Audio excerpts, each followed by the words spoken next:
Hi, welcome back to my channel. Today we have a Hoffman for you. This came courtesy of my friend Steve at a watch shop session on Instagram. I'll leave a link to his channel below.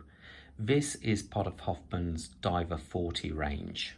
There are different colours available. This is the all black, black dial, black bezel. You can actually get the watch in full PVD or gold and so forth, all different types of colours. The 40 on this actually indicates the case width, and the thickness of the watch here is 14mm and lug to lug is 48mm. It's just an honest, simple watch really. I like the fact sometimes that as you catch the watch in certain lights, you get to see the AR coating on the crystal. So every so often, like there, you get that blue kind of haze to it, but when you catch it in different lights, you see the solid black of the dial. And it does have actually quite a nice dial. So we zoom in here. High gloss, very simple text, pointing out that it is a 100-meter diver on this. But it does have the hour markers there. You'll notice they've got a little bit of a 3D look about them because they're not applied or just simply printed on there. They are actually cut out. So this has what's called a sandwich dial. This I also have on a Panerai where they actually cut the hour markers out and show the luminous material beneath. The watch does have a luminous material on it, but albeit it's not the strongest, to be fair. It could be a lot stronger. But it does have a nice, simple, honest dial. And it is just made a little bit more interesting by having those cut out there. The handset is very nice, albeit simple design, but it's quite well executed, nice polished look to it.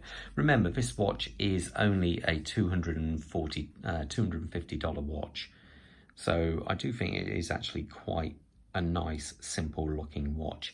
Being that it is a diver's watch, it does have a rotating bezel.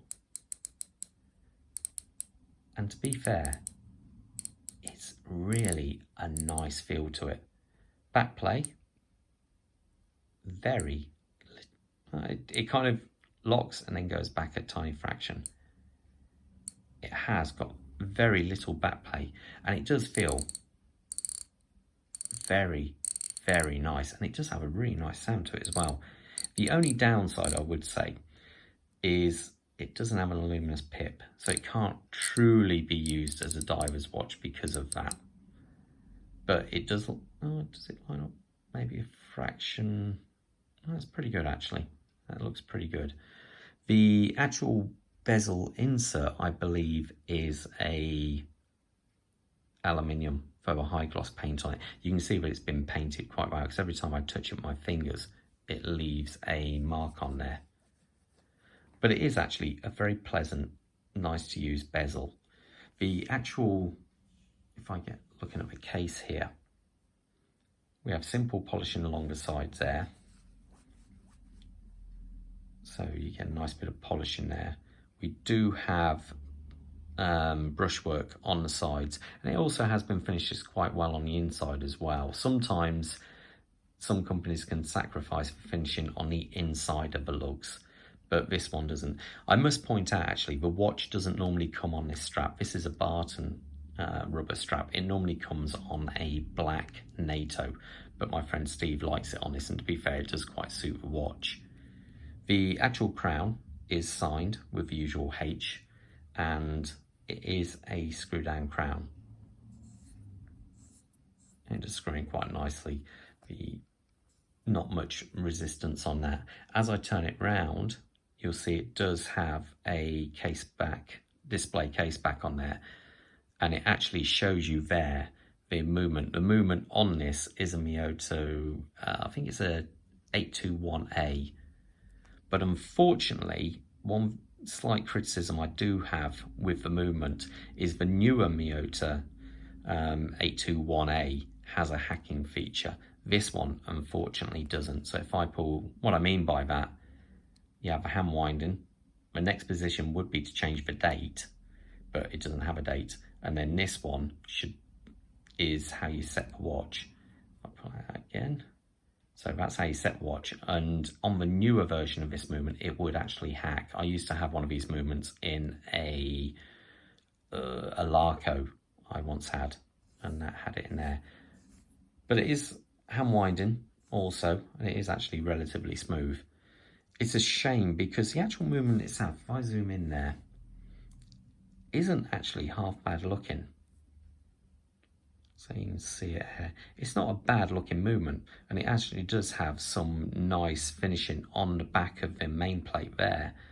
But unfortunately, it's hidden by this somewhat ugly rotor. The rotor is very low rent, which is a real shame really. Even if they could have cut some out of there or applied just a Hoffman logo to go on top of it, it would have looked a lot better. But it's just a shame because I say the movement isn't that bad.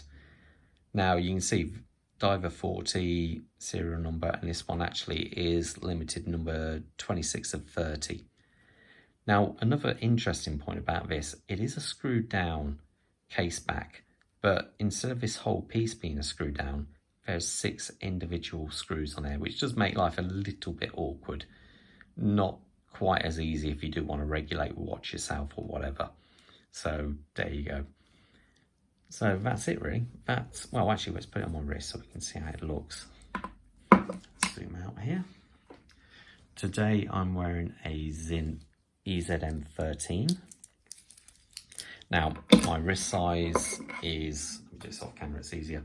My wrist size is 18 centimeters, which is a fraction over 7 inches.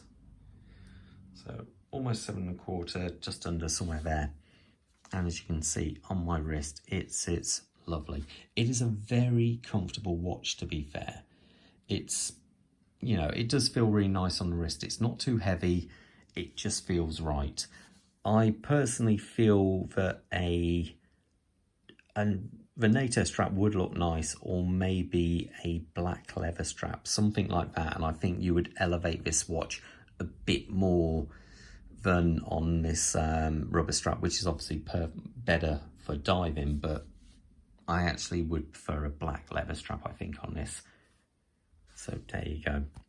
Okay then, that's my little review of the Hoffman Diver. Hope you enjoyed. If you if you like the channel, please feel free to like and subscribe. I always try and get back to you on all the comments, and most of all, stay safe out there. I'll see you in the next video. Bye.